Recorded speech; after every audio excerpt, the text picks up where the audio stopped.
Roth with Classroom Composers, and in today's video lesson, we're going to learn all about saxophone posture. This is going to correspond with lesson 6 in the pre-method book.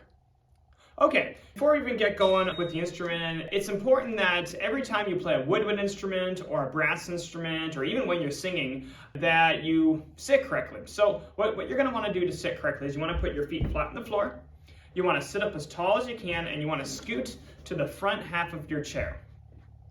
This is going to make it so that when you take a breath, your lungs are going to be able to expand, because the lungs are what's going to be fueling your instrument. Moving forward, we're going to start with our right hand is going to go on bottom and our left hand is going to go on top. So I'm going to get a little bit closer here, and your right hand, your right thumb is going to be placed underneath the thumb rest right here.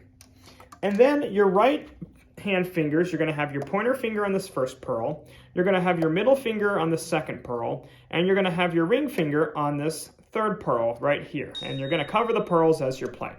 Your pinky's going to operate these two keys, which we'll learn about much later, but for right now you can just rest your pinky right here. Okay, once again, thumb underneath the thumb rest, pearl 1, pointer finger, pearl 2, middle finger, pearl 3, ring finger, and we want to rest our pinky on one of these two keys. For our left hand, our left thumb is going to get placed on the thumb rest right here, and then our left hand, you're going to skip this top pearl. Some saxophones might not have a pearl there, it might just kind of look like a teardrop kind of key. Your pointer finger is actually going to operate this pearl right here. You're going to skip the little one, and then your middle finger is going to play the pearl next to the little guy. And then your ring finger is going to play this final pearl here. And then your pinky is going to operate these 4 keys, which we'll learn about those much later. So one more time, thumb on the thumb rest, skip the top pearl, skip the little one, and ring finger on the final pearl. Okay, so that's where your fingers are going to go.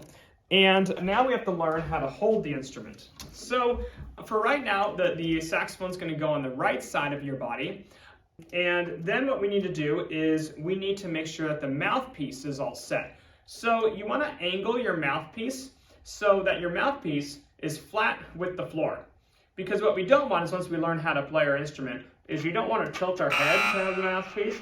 We want to angle it so that our head stays still. Okay, so angle your mouthpiece. And then the last thing that we want to do is we need to adjust our neck strap height so that the saxophone comes to us. So I'm going to raise this up a little bit, and now this way, the saxophone just comes right into my mouth and I don't have to move. What you don't want is you don't want this neck strap down too low, and you have to hunch over to play like this. It's important that it's at the right height.